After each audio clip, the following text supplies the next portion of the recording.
Willkommen zu unserer heutigen Besprechung. Stellen Sie sich mal vor, Sie sind in Deutschland unterwegs, stehen vielleicht am Bahnhof, am Flughafen oder an der Bushaltestelle und möchten von A nach B kommen. Wie fragen Sie da eigentlich am besten nach dem Weg? Kaufen die richtige Fahrkarte oder finden zielsicher den Anschluss? Genau das schauen wir uns heute mal genauer an. Unsere Quellen dafür sind Auszüge aus German Travel and Transport Conversations. Das sind kurze, prägnante Dialogszenen und nützliche Sätze für ganz typische Reisesituationen hier in Deutschland. Unser Ziel für Sie ist es heute, die wichtigsten sprachlichen Werkzeuge aus diesen Szenen rauszufiltern. Wir konzentrieren uns dabei auch bewusst auf das A2-B1-Niveau. Es geht also um Sätze, die praktisch sind, gut verständlich und vor allem direkt anwendbar, damit Sie sich bei Ihrer nächsten Reise durch Deutschland einfach, sicherer fühlen. Absolut. Und es geht eben nicht nur darum, die Vokabeln zu kennen. Vielmehr wollen wir den Blick dafür schärfen, in welchem Kontext diese Sätze typischerweise fallen und warum gerade sie der Schlüssel sind, um sich im oft ja doch komplexen deutschen Verkehrssystem zurechtzufinden. Gerade auf diesem Sprachniveau A2, B1 ist es ja entscheidend, sich auf das Wesentliche zu konzentrieren. Halt auf die Formulierungen, die einen wirklich weiterbringen. Okay, gut, dann tauchen wir mal ein. Fangen wir mit einer Situation an, die wohl wirklich jeder kennt. Man braucht eine Fahrkarte am Bahnhof. Unsere erste Szene spielt also am Bahnhofsschalter. Jemand, nennen wir sie einfach mal Anna, die möchte nach Berlin. Sie geht zum Schalter und sagt: Guten Morgen, ich möchte eine Fahrkarte nach Berlin, bitte.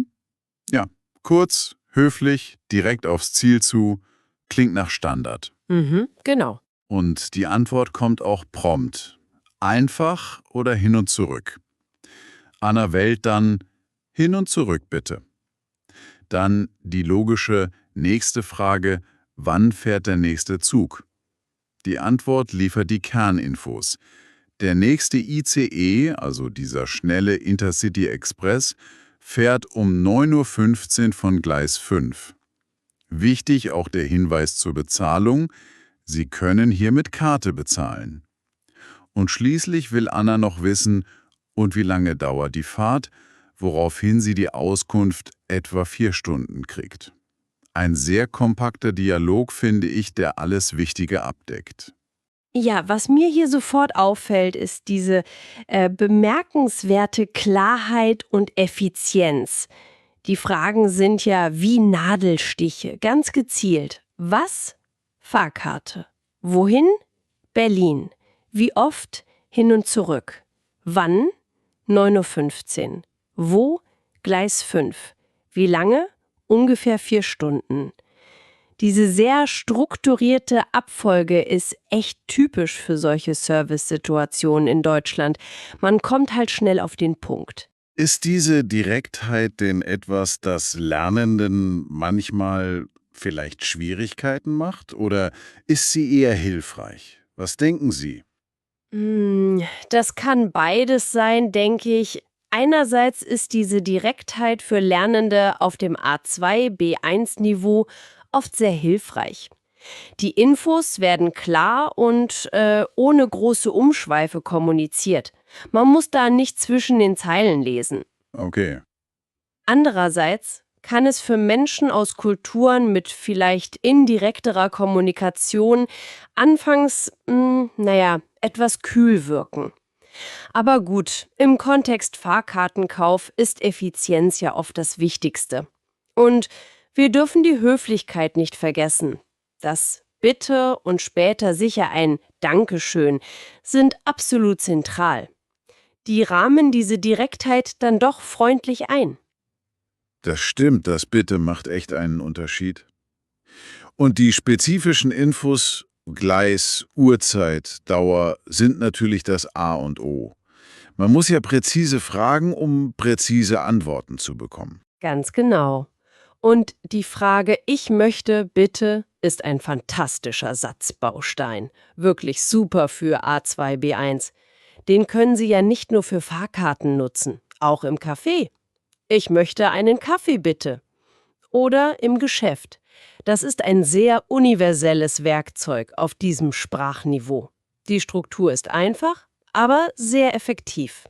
Ein guter Punkt, diese Übertragbarkeit. Ja. Okay, begleiten wir Anna mal weiter. Vom Bahnhof geht's jetzt zum Flughafen. Sie fliegt nach München und sucht den Check-in-Schalter. Ihre Frage lautet: Entschuldigung, wo ist der Check-in für Lufthansa? Wieder eine sehr direkte Wo-Frage. Mhm. Die Antwort ist genauso präzise. Das ist Schalter 42, gleich dort vorne. Klare Ortsangabe. Dann die fast unvermeidliche Frage nach den Dokumenten. Haben Sie Ihr Ticket und Ihren Ausweis dabei? Nachdem Anna bejaht, kommen die entscheidenden Zeitangaben. Ihr Flug geht um 15:20 Uhr. Das Gate öffnet um 14:40 Uhr. Zeiten, die man sich echt gut merken oder notieren sollte. Hier sehen wir wieder deutliche Parallelen zum Bahnhof, nicht wahr? Ja, stimmt. Es geht um spezifische Orte, Schalter 42 statt Gleis 5 und um spezifische Zeiten, Abflug und Gateöffnung statt Abfahrt und Fahrtdauer. Die Frageform „Wo ist?“ ist an solchen Verkehrsknotenpunkten quasi universell einsetzbar. Super praktisch. Egal, ob Sie den Schalter suchen, das Gate, die Toilette, die Information oder irgendeinen Laden, Entschuldigung, wo ist, funktioniert fast immer. Das ist interessant, wie diese großen Orte, Bahnhöfe, Flughäfen ihre eigene, ja fast standardisierte Sprache entwickeln. Macht das Reisen denn einfacher oder kann diese Standardisierung auch mal verwirren? Das ist eine gute Frage. Ich denke, für Sprachlernende überwiegen da die Vorteile. Flughäfen und große Bahnhöfe sind ja fast wie kleine Städte, mit sehr ähnlichen Abläufen weltweit, aber besonders innerhalb eines Landes. Die Infos, die man braucht, wo muss ich hin, wann geht's los, was muss ich vorzeigen, die sind eigentlich immer die gleichen. Und die sprachlichen Werkzeuge dafür, wie eben wo ist oder wann, die kann man also wieder verwenden. Man lernt ein Muster und kann es an verschiedenen Orten anwenden. Das reduziert die kognitive Last. Das leuchtet ein. Man muss nicht für jede neue Umgebung ein komplett neues Sprachrepertoire lernen. Das gibt ja auch Sicherheit. Genau. Natürlich kann die schiere Größe oder die Hektik an solchen Orten erstmal überwältigend sein, klar. Aber die grundlegende Kommunikation folgt auf diesen Mustern, die man lernen kann. Die Herausforderung liegt dann vielleicht eher darin, die Antwort zu verstehen, besonders wenn sie schnell gesprochen wird oder wenn es laut ist. Aber die Frage selbst zu formulieren, das ist mit diesen Bausteinen gut machbar. Auch auf A2-B1. Okay, unsere Anna ist jetzt also in München gelandet und will ins Stadtzentrum. Sie entscheidet sich für den Bus. Wieder eine neue Umgebung, der Nahverkehr. Sie fragt den Busfahrer: Entschuldigung, fährt dieser Bus zum Marienplatz? Wieder eine sehr zielgerichtete Frage. Mhm. Die Antwort ist diesmal ein Nein, aber, und das ist ja oft das Entscheidende, es kommt eine hilfreiche Zusatzinformation. Nein, Sie müssen an der nächsten Haltestelle umsteigen in den Bus Nummer 100. Das ist genau die Info, die sie braucht, um weiterzukommen. Anna bedankt sich: danke für die Information. Und später im Bus kommt ihr dann dieser Gedanke: Die öffentlichen Verkehrsmittel in Deutschland sind wirklich gut organisiert. Ein Eindruck, den vielleicht viele Reisende teilen. Ja, das Thema Umsteigen ist im öffentlichen Nahverkehr natürlich allgegenwärtig, gerade in Städten. Die Frage, fährt dieser Bus diese Bahn nach, ist daher absolut essentiell.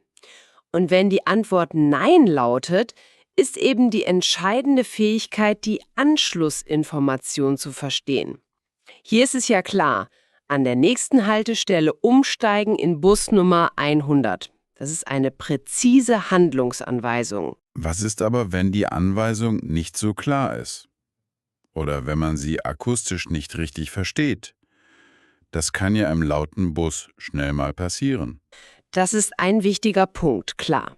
Da hilft oft nur erneutes Nachfragen, vielleicht etwas spezifischer.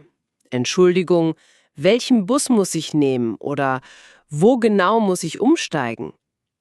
Manchmal kann man auch bitten, es langsamer zu sagen. Können Sie das bitte langsamer sagen? Das ist auch eine gute Strategie für A2-B1. Und natürlich hilft es, wenn man die Liniennummern oder Haltestellennamen schon mal gehört hat oder vielleicht auf einem Plan mitschaut. Mhm. Annas Gedanke zur Organisation ist übrigens interessant. Der spiegelt oft die Wahrnehmung wider.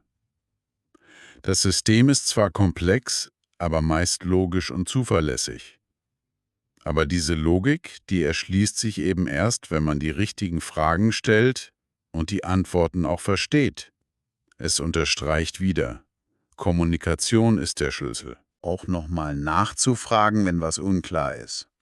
Das ist wahrscheinlich eine wichtige Lektion. Absolut. Das bringt uns zur letzten Szene. Manchmal ist man ja auch zu Fuß unterwegs oder sucht eine Haltestelle. Anna sucht die U-Bahn-Station und spricht eine Passantin an. Entschuldigung, können Sie mir bitte sagen, wo die U-Bahn-Station ist? Das klingt sehr höflich. Ja, sehr gute Formulierung. Die Antwort ist freundlich und detailliert, so wie man es sich wünscht. Ja, natürlich. Gehen Sie hier geradeaus, dann rechts. Die Station ist neben der Bäckerei. Hier haben wir klare Richtungsangaben. Geradeaus, rechts, kombiniert mit einem markanten Orientierungspunkt neben der Bäckerei.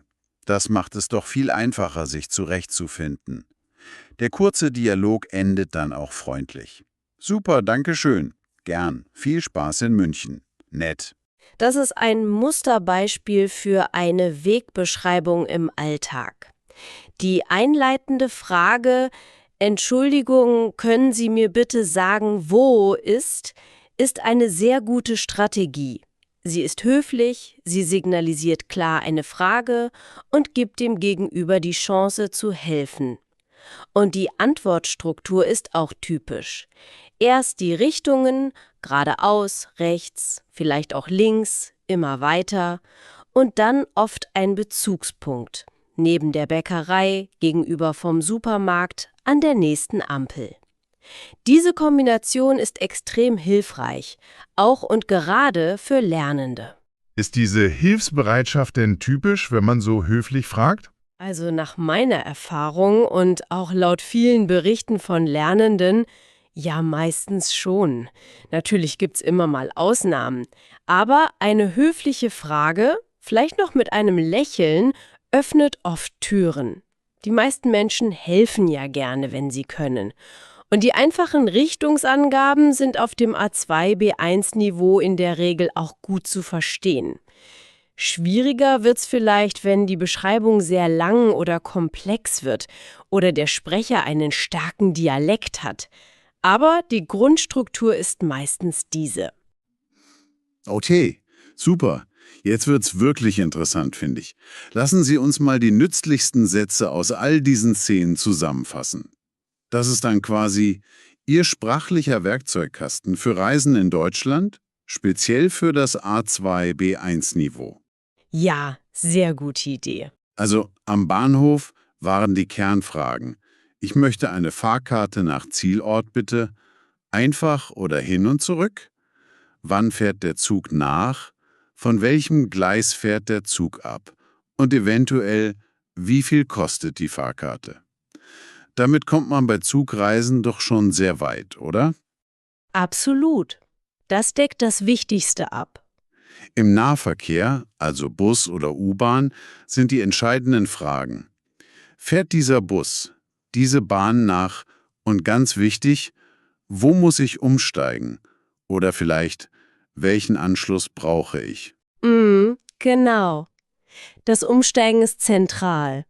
Am Flughafen sind es dann Sätze wie: Wo ist der Check-in-Schalter für Fluggesellschaft? Wo ist Gate-Nummer? Und die Zeitfrage: wann geht mein Flug? Oder wann ist Boarding?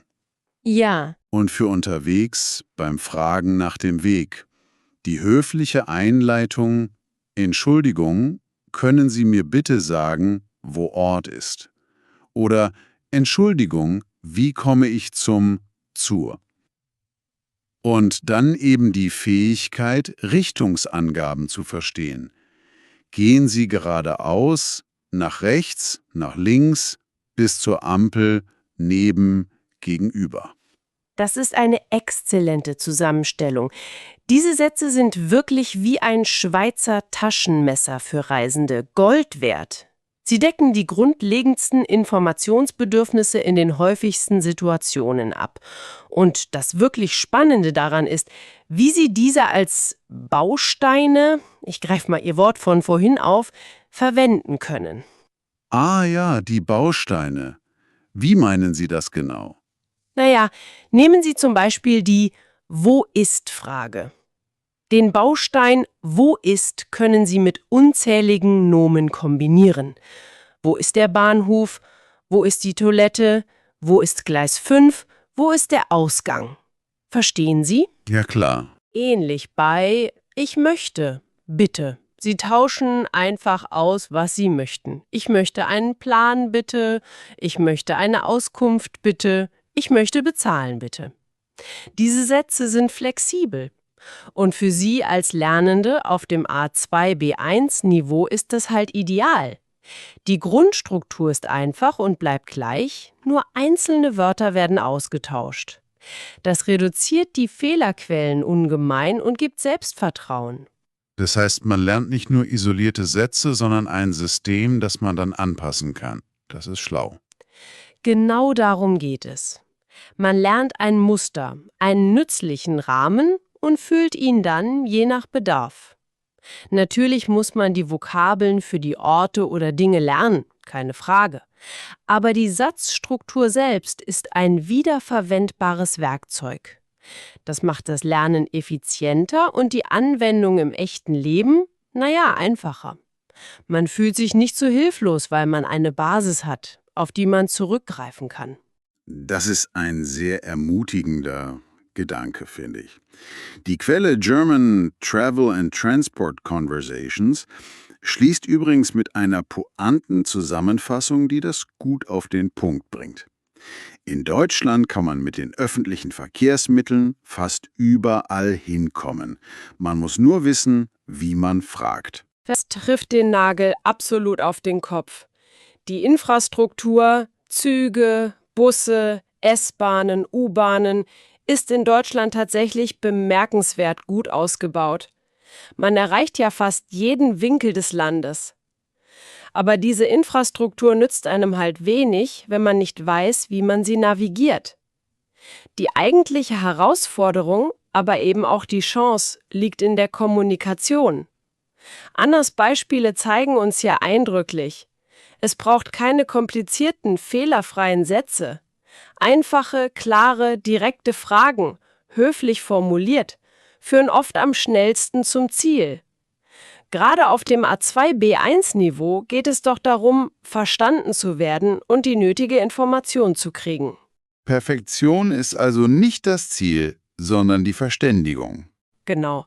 Verständigung und das Erreichen des Ziels. Und oft hilft es ja auch, nonverbale Signale zu nutzen, auf einen Plan zeigen, fragend schauen.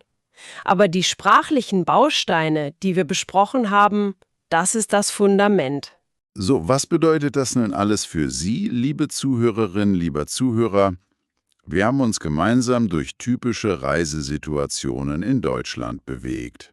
Und wir haben gesehen, wie Sie mit relativ einfachen, aber sehr gezielten deutschen Sätzen, eben passend für das A2-B1-Niveau, die Informationen bekommen können, die Sie brauchen.